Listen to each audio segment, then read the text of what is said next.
Just after midnight on August 8, 1975, workers standing atop China's Banqiao Dam watched in horror as the sky cleared and stars emerged. For a brief moment, someone shouted in relief, "The water level is going down, the flood is retreating." Then came a sound witnesses described as the sky collapsing and the earth cracking. A worker cried out, "Chu Jiaozi, the river dragon has come." What followed was the deadliest technological disaster in human history. A wall of water 30 feet high and 7 miles wide roared downstream at 30 miles per hour. Within hours, 62 dams collapsed in a terrifying domino effect. The flood obliterated entire villages, killing tens of thousands instantly. Estimates place the final death toll anywhere from 26,000 to 240,000 people. Yet the Chinese government buried this catastrophe in absolute silence. No official death count, no memorials, no public acknowledgement. For 30 years, the worst dam failure in history remained a state secret. This is the story they tried to erase from history. To understand how this catastrophe unfolded, we must journey back to the birth of Communist China. In 1949, Mao Zedong stood in Tiananmen Square and declared the establishment of the People's Republic. The new government faced a nation ravaged by decades of civil war and Japanese invasion.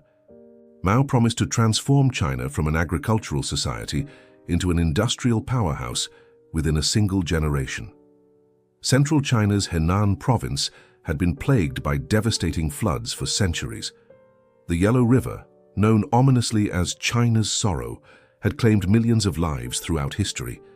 In 1949 and 1950 alone, severe flooding in the Huai River basin killed thousands and displaced millions. The Communist Party saw dam construction as both a practical solution and a powerful symbol of socialist triumph over nature. After swimming across the Yangtze River in 1958, Mao himself wrote poetry celebrating his obsession with dams. Walls of stone will stand upstream to the west. The mountain goddess, if she is still there, will marvel at a world so changed. In 1951, construction began on the Banqiao Dam, designed by Soviet engineers as part of the ambitious Harness the Huai River campaign. Built on the Ru River near the city of Zhumadian, the dam stood 118 meters tall and was designed to hold 492 million cubic meters of water, enough to fill 240,000 Olympic swimming pools. Completed in just 14 months in 1952, the dam was celebrated as an engineering marvel.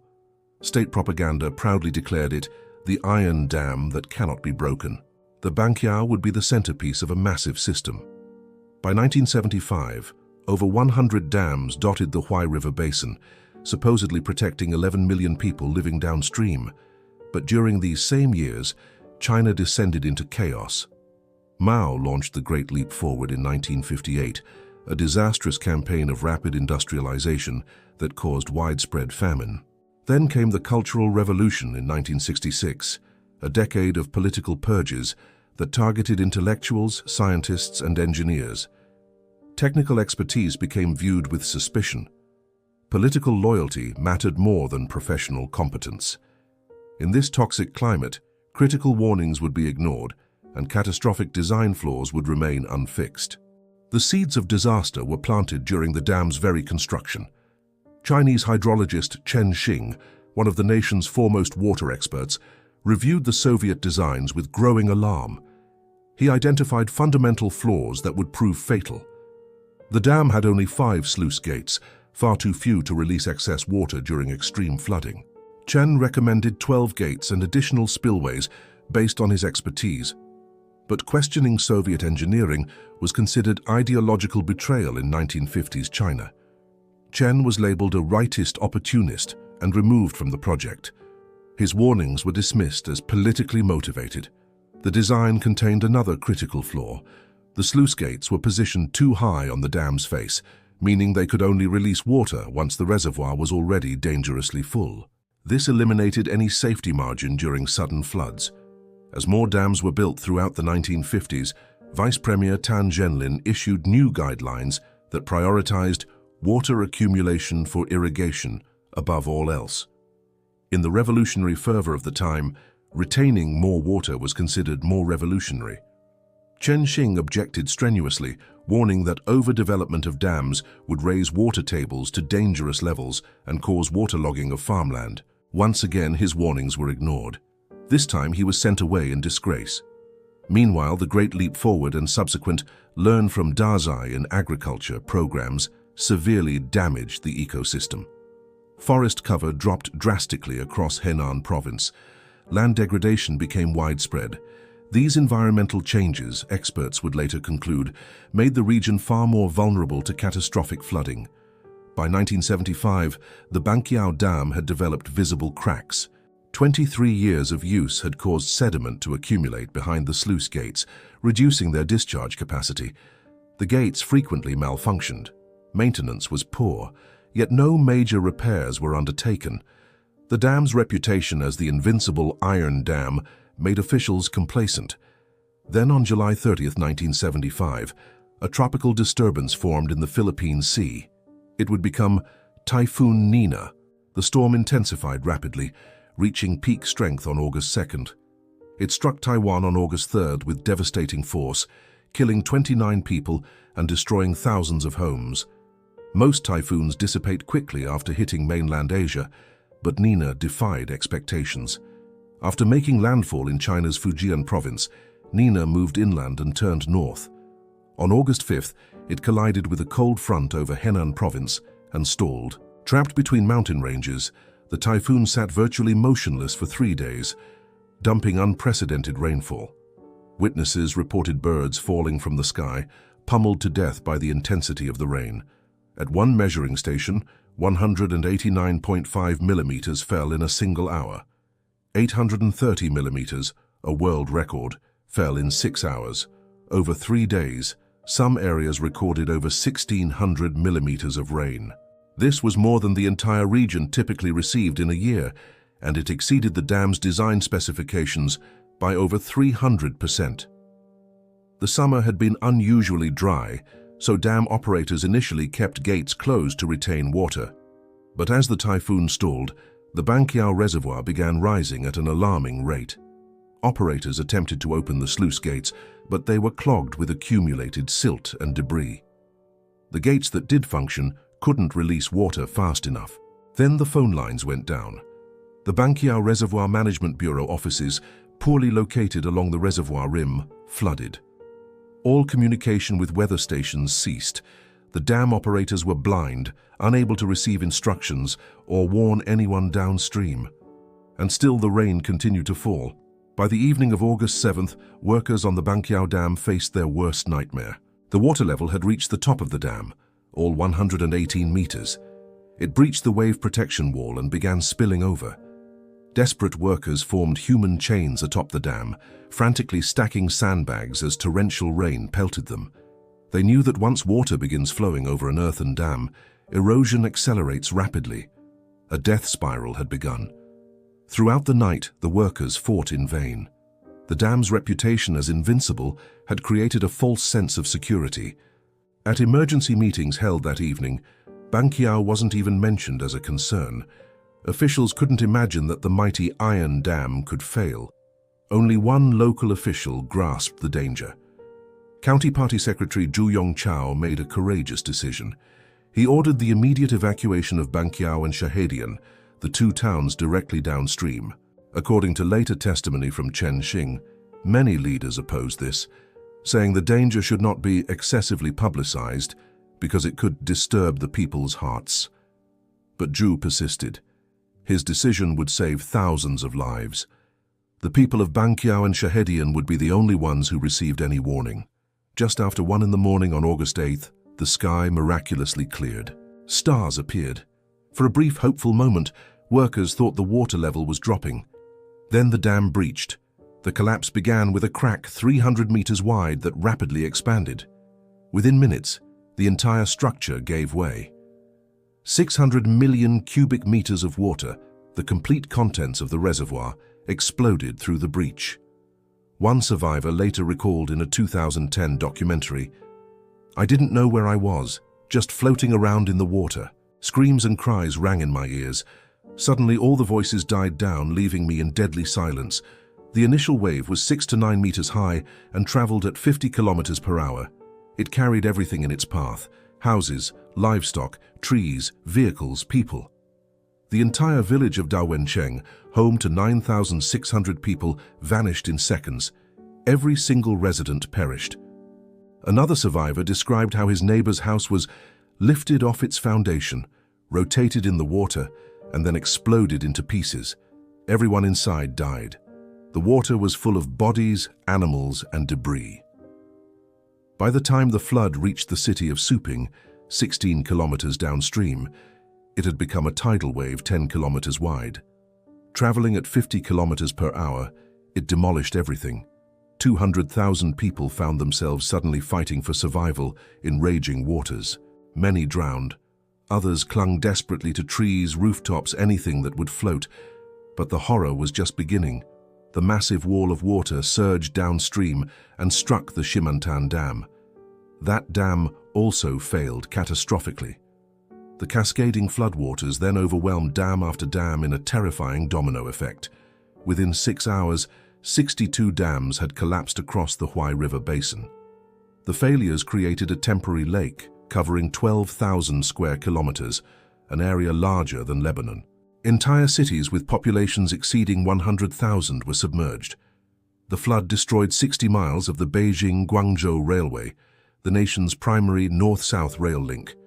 Service was suspended for 18 days, cargo transport for 30 more. Roads, bridges, power lines, and communication systems were obliterated. Contact with the outside world ceased entirely. According to official figures, 26,000 people drowned in those first terrible hours. But as the sun rose on August 8th, survivors would discover that the dying had only just begun. As floodwaters slowly began to recede, the Chinese government made a calculated decision. This disaster would become a state secret. On August 9th, just one day after the collapse, the People's Liberation Army was deployed to the affected region. Their primary mission wasn't rescue, it was information control. Journalists were barred from entering the disaster zone.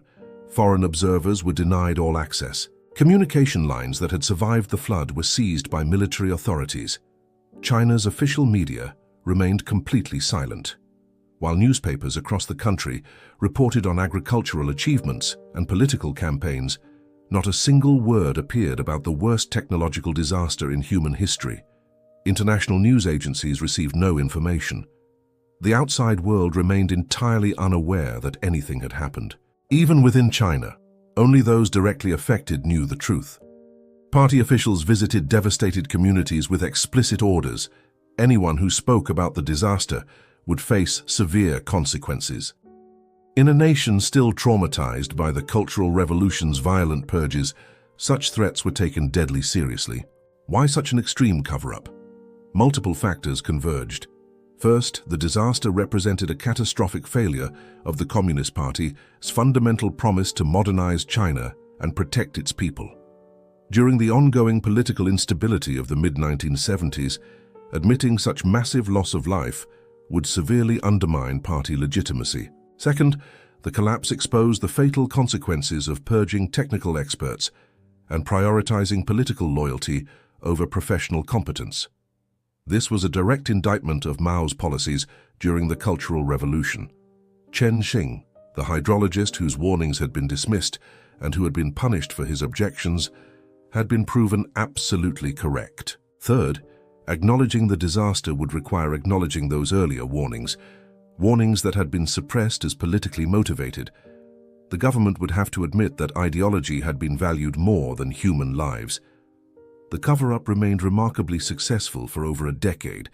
It wasn't until 1987 that Chinese journalist Qian Gang, writing under the pseudonym Yi Si, managed to interview survivors and compile documentation. His detailed report, published in a Chinese journal, finally revealed the disaster's scope to the domestic public for the first time. Even then, the government provided no official acknowledgement, no death toll, no apology. The machinery of silence continued to operate. Western researchers didn't learn substantial details until the 1990s, when international hydrologists investigating dam failures worldwide stumbled upon fragmentary information about Banqiao. What they discovered was shocking.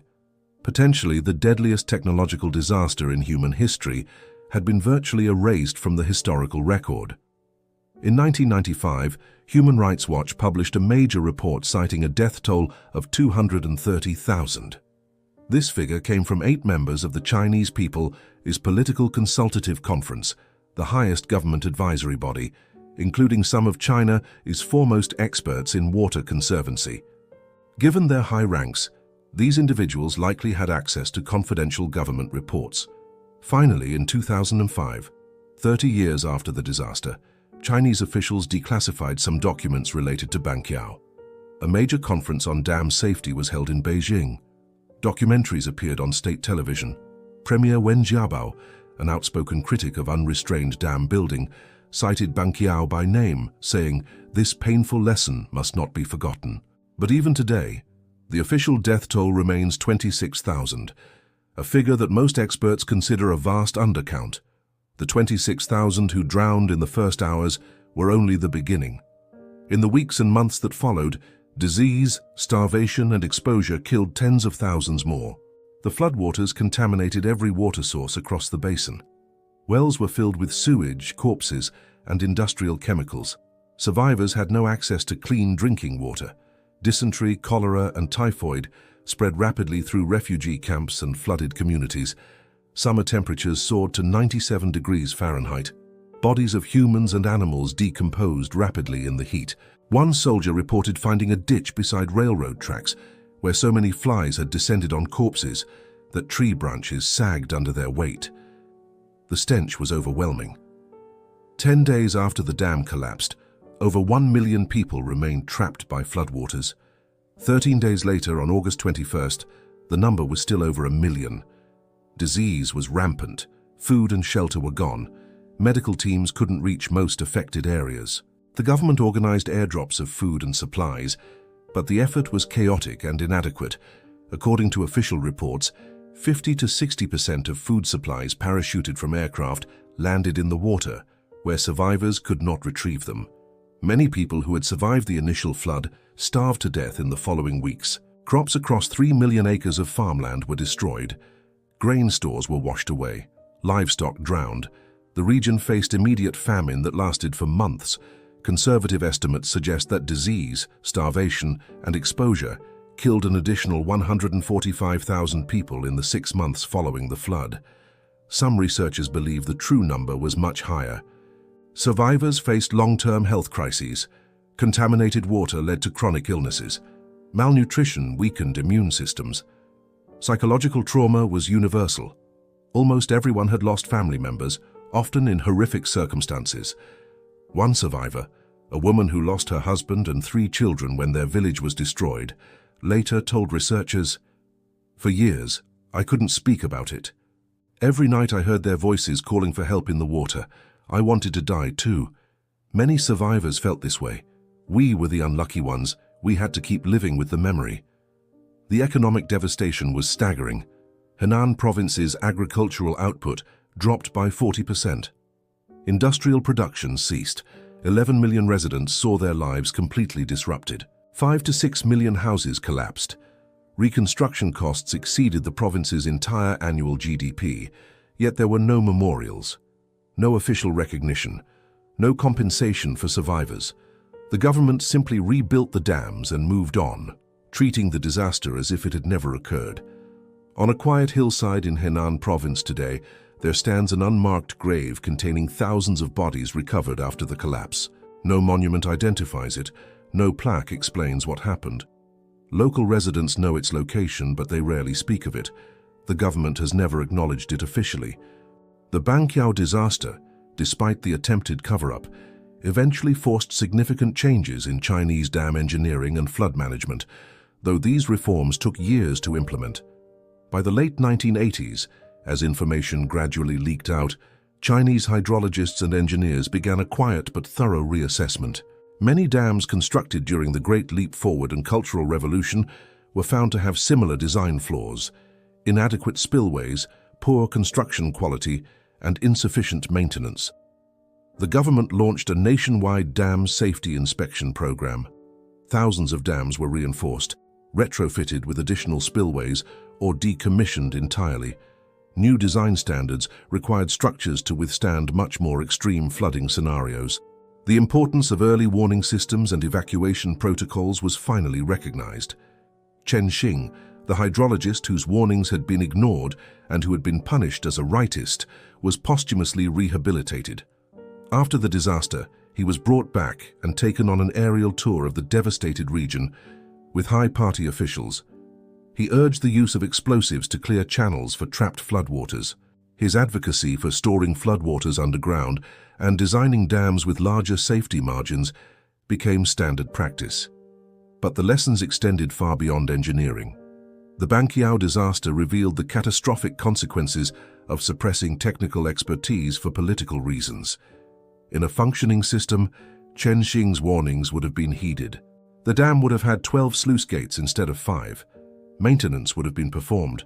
Communication systems would have been properly located. Evacuations would have been ordered when the typhoon approached. Instead, political fear prevented officials from acknowledging problems or making difficult decisions. No one wanted to admit that the iron dam had weaknesses. No one wanted to question party priorities.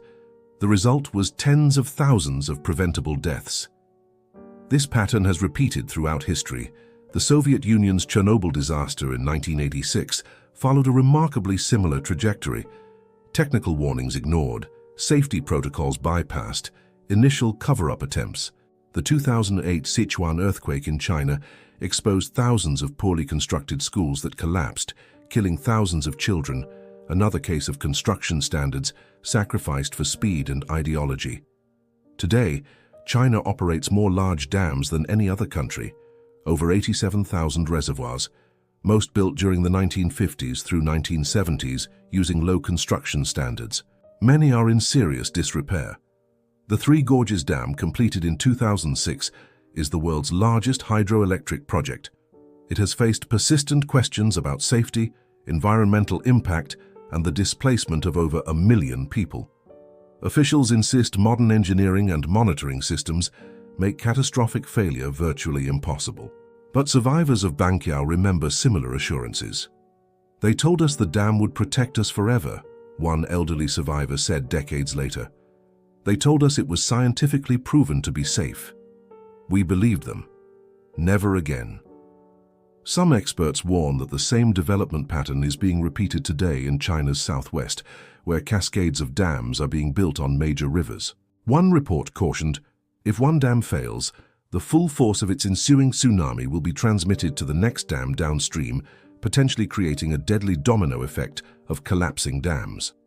A cascade of catastrophic dam failures would almost certainly cause an unprecedented number of casualties in major downstream population centers. The disaster's legacy extends beyond China. It stands as a global reminder that technology alone cannot guarantee safety. Human judgment, institutional accountability, and willingness to acknowledge uncomfortable truths are equally essential. The deadliest technological failures rarely result from a single cause. They emerge from cascading failures of engineering, management, communication, and institutional culture. Perhaps most importantly, Banqiao demonstrates how governments can erase even massive tragedies from public memory, at least temporarily. For 12 years, the worst technological disaster in history was successfully hidden from the world. Only the persistence of journalists like Yi Si and researchers who refused to let the story die eventually brought the truth to light. In 2013, a Chinese journalist named Eric Fish visited the rebuilt Banqiao Dam. Getting there required determination. His Chinese colleagues kept suggesting alternative destinations. The site of the greatest structural failure of the 20th century is not on tourist maps. There are no information plaques. No visitor center explains what happened. When Fish finally reached the dam, access was barricaded. The area is still sensitive, still controlled. The government that tried to erase this history from memory continues to restrict access to the physical site where it occurred. The exact death toll will probably never be known. The official figure, 26,000, counts only those who drowned in the immediate flood.